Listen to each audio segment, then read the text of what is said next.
Booktube, it's Mickey. Long time no see. I'm here today to do a inbox outbox video to kind of update you guys on what I've been doing in my reading life, which up until recently has been absolutely nothing. Actually, I've been in a reading slump, partially because like I just haven't been in the mood to read, and partially because the school semester has just started. I teach two classes at a university, and so I've been focusing on getting prepared for that and making sure that all of that is going well. And my time management skills at the moment are like awful. Like they just went down the drain during the summer. So I'm trying to get myself back into a regular routine.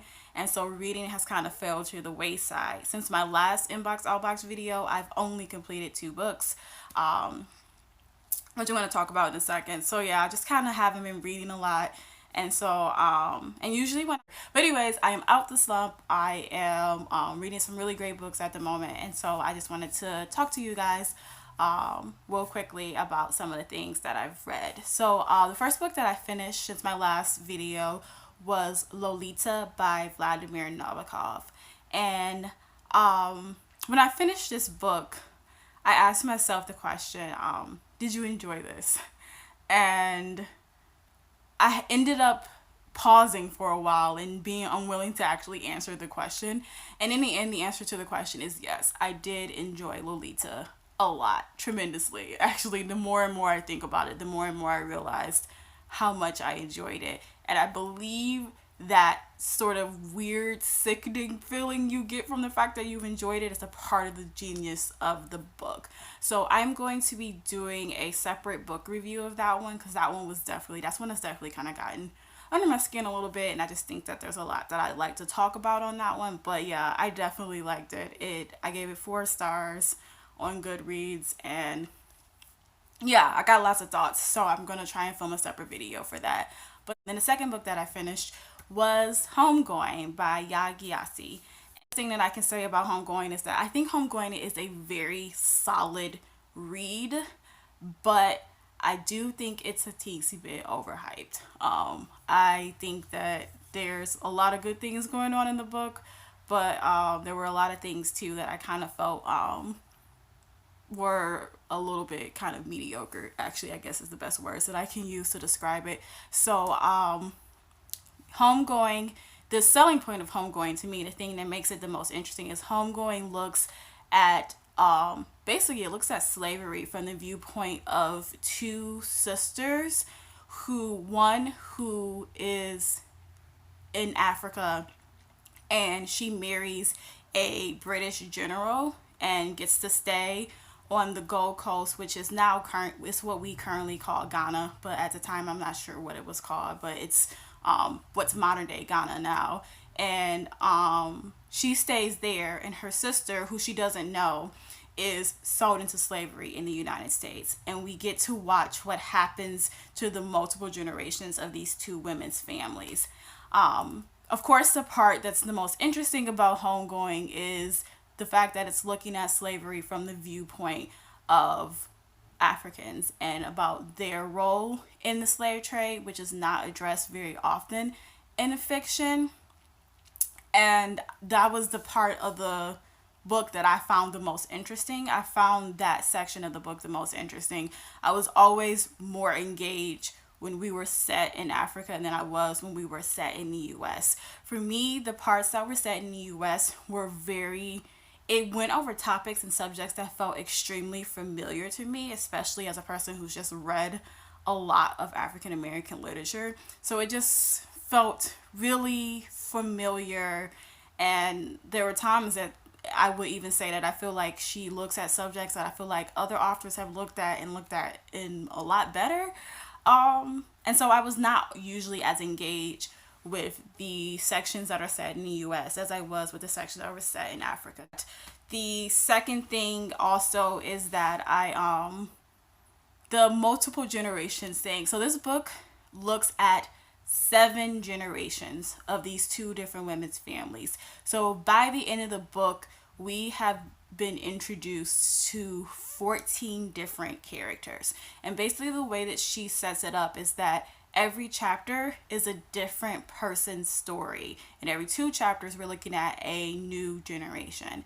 And so in this book, that's like a little over 300 pages, we look at 7 generations of people. And I guess a way to think about it is like there are books that only look at like 3 generations of a family, and only one side of that family too. They'll look at 3 generations of one side of that family, and those books are usually like 2 to 3 times as long as this one.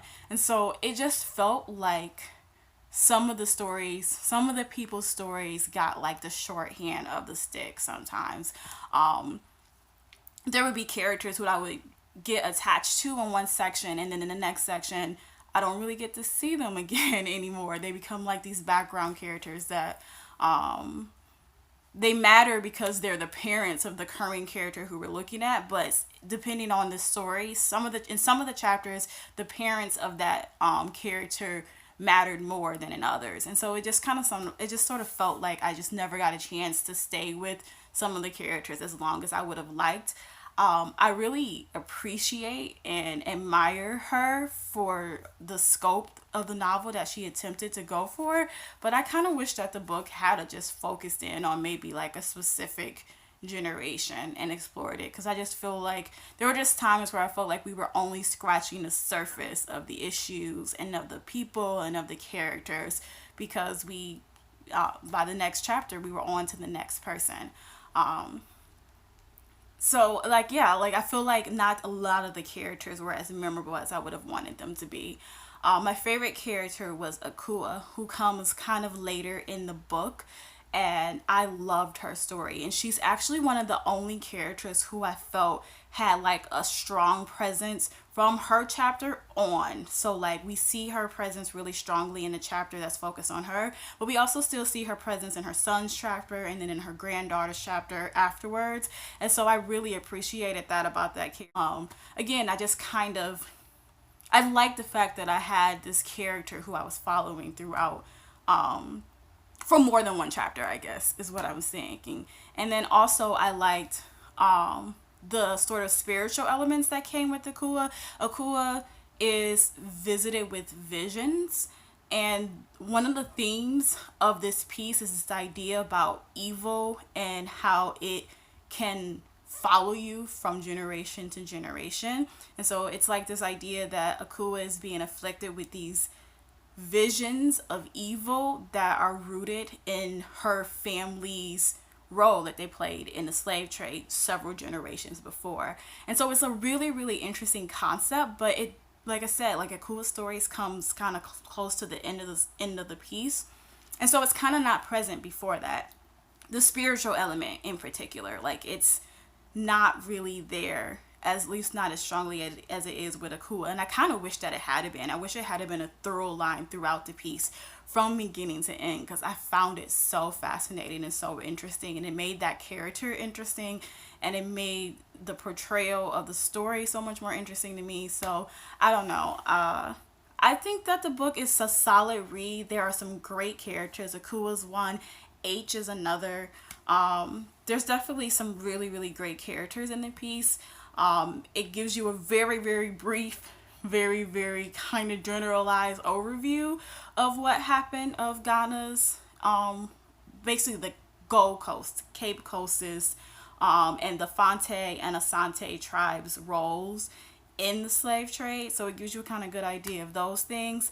But otherwise, I kind of just think that it's like, it's okay. It could have been better. I'm definitely, the fact that it's her debut novel, I think is says a lot, and I'm definitely looking forward to reading more of what she has to say, because I think that the book definitely shows that she is a great writer and that there's a lot that she has to say. I just kind of think the scope of the novel was a little bit too big, and I wish it had been more narrow and more focused. But that's of course me.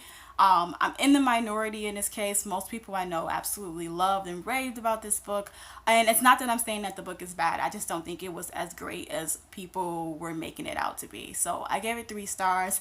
Recommend it, just not as strongly as others. So that was Homegoing. So on to the inbox for this week and the books that I am currently reading. So the books I'm currently reading are this first one here, which is The Woman in White by Wilkie Collins. This is a mystery novel. It's a classic. It was published in like 1860, I think it is. Well, actually, I think it was published before that.